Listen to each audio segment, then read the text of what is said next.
Hello everyone, and welcome to Casa Nightmare. In this episode, I'm going to share with you 5 really short, scary bedtime stories. So without further ado, let's get started. One night, a woman went out for drinks with her girlfriends. She left the bar fairly late, got into her car, and headed out onto the deserted highway.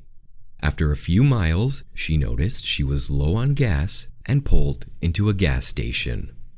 She was put off by the odd behavior of the attendant who kept trying to get her to leave her car and join him in the office. She refused and drove off as fast as she could. As she drove, she noticed a lone pair of headlights in her rearview mirror approaching fast. As the car pulled up behind her, it began to tailgate her while flashing its high beams.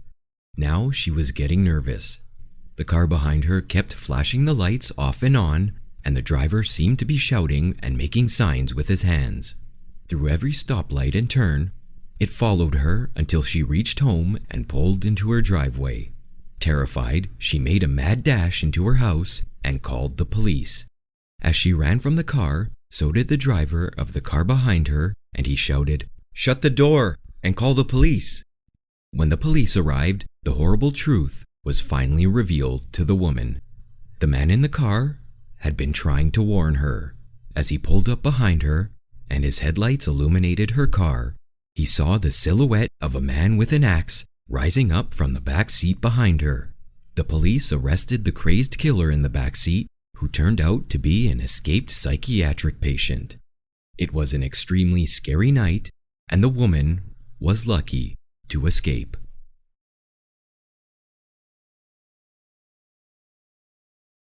A doctor was working the night shift at the hospital.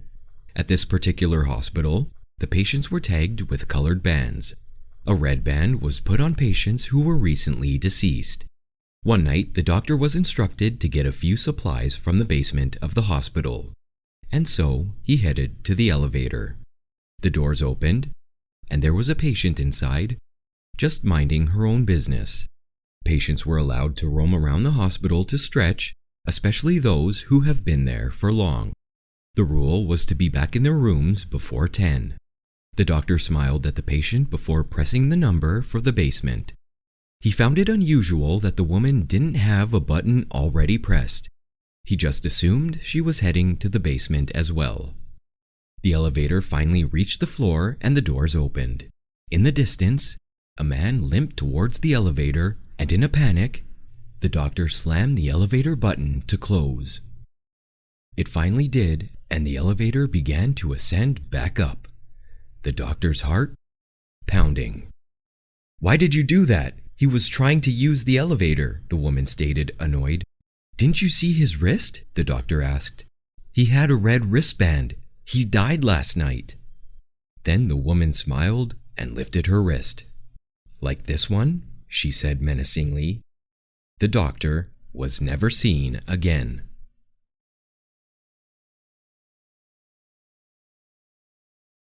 A hiker decided to go on a solo hike. Nothing seemed strange to him until he started making his way back to his car. He figured an 8-hour hike was good enough. The sky was already getting dark and he needed to get back. What was odd was how much he didn't recognize the trail back, and so he began to panic. Night had already taken over, and all he had was a flashlight and no clue how to get back. He knew it was already too late and too dangerous to keep going through the perilous forest. He began to worry that he would have no shelter for the night when almost luckily enough, he stumbled across a broken-down cabin. It was dark and seemed like no one had visited it in years, but he knew it was the only place where he could rest until daylight, especially since his flashlight was running out of battery. He knocked on the door a few times, but no one answered, so he let himself in where, strangely enough, a perfect bed fitted for one person awaited him in the center. Judging by the appearance of the cabin, he assumed it was abandoned. So he went right ahead and got himself comfortable in bed.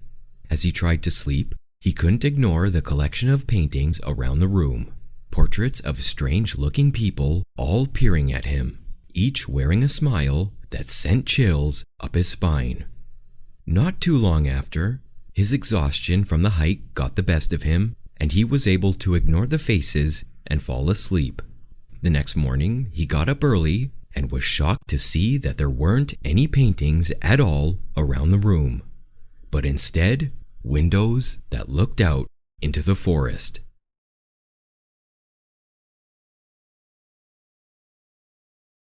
Myers and his friend were driving home from a party in San Francisco. It was a wretched night, bitingly cold, and raining with such violence that driving was difficult.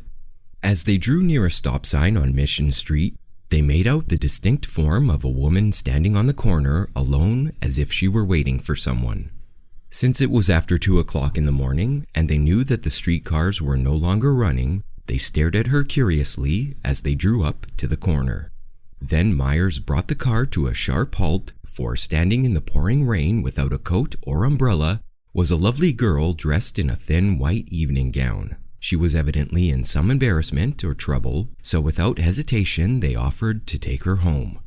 She accepted and got into the back seat of their 2-door sedan. Realizing that she must be chilled, they wrapped her in the car blanket. She gave them an address near Twin Peaks and added that she lived there with her mother. However, she made no attempt to explain her presence on Mission Street in the pouring rain without a coat or umbrella. The men started toward Twin Peaks, making some efforts at conversation, to which the girl responded politely, but in a manner which showed plainly that she did not care to talk. When they reached 5th Street, Myers' friend looked around to see if she were comfortable. To his surprise, there was no one in the back seat. Startled, he leaned over to see if she might have fallen to the floor, but except for the crumpled blanket, there was nothing to be seen. Amazed and frightened, he made Myers stop the car. Without a doubt, the girl was gone. The only possible explanation of her disappearance was that she had slipped quietly out of the car. But they hadn't stopped since picking her up. That she could have jumped from the moving car and closed the door behind her was almost impossible. Thoroughly puzzled and a little worried, they decided to go to the address that she had given. After some difficulty, they found the house, an old ramshackle building with a dim light showing from the interior. They knocked, and after a long wait, the door was opened by a frail old woman clutching a shawl over her shoulders. As they began their story, they were struck by the complete incredibility of the entire situation. Feeling more and more foolish, they stumbled on as best they could. The old woman listened patiently, almost as if she had heard the same story before. When they had finished, she smiled. "Where did you say you picked her up?" she asked. "On 1st and Mission," replied Myers.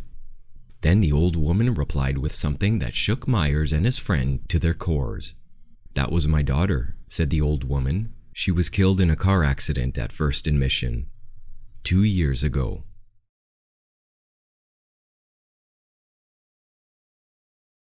A mother and father went out for the evening. Before they left, they told their daughter, who was allowed to stay home alone for the first time, to lock all the windows and doors after they left. But there was one window in the basement that would not close completely. Trying as best she could, she finally got the window shut, but it wouldn't lock. Not thinking much of it, she left the window and went back upstairs. She sat down, turned on the TV, had some dinner, and fed the dog. In the background, a breaking news report interrupted her program. The reporter said a deranged and dangerous convict had escaped from prison. Stay inside and lock all your doors and windows. It began to get late, and the girl decided to go to sleep for the night. Settling down, she snuggled up in her bed, and her dog snuggled up underneath. She reached down and let her dog lick her hand as she said goodnight. During the night, she woke up with a start. The girl lay there wondering what had woken her, when suddenly she heard a noise. It was a dripping sound and seemed to be coming from the bathroom. She simply brushed it off as a leaky faucet and decided to go back to sleep. But, feeling nervous, she reached her hand over the edge of the bed and let the dog lick her hand for reassurance that he would protect her. At about 3:45, she again woke up to the sound of dripping. Again, she reached down and let the dog lick her hand before falling back to sleep. As dawn started to break, the girl decided that she had enough. She walked to the bathroom and discovered a horrifying sight. There was her beloved dog. It had been killed and hung up on the curtain rod. The noise she heard was its blood dripping into a puddle on the floor. The girl screamed and ran to her bedroom to find something to protect herself with in case someone was still in the house.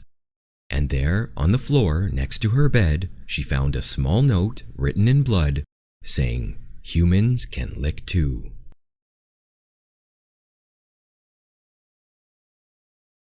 That's all for this episode of Scary Bedtime Stories. I hope you enjoyed, and if so, please like and subscribe, and we'll see you next time.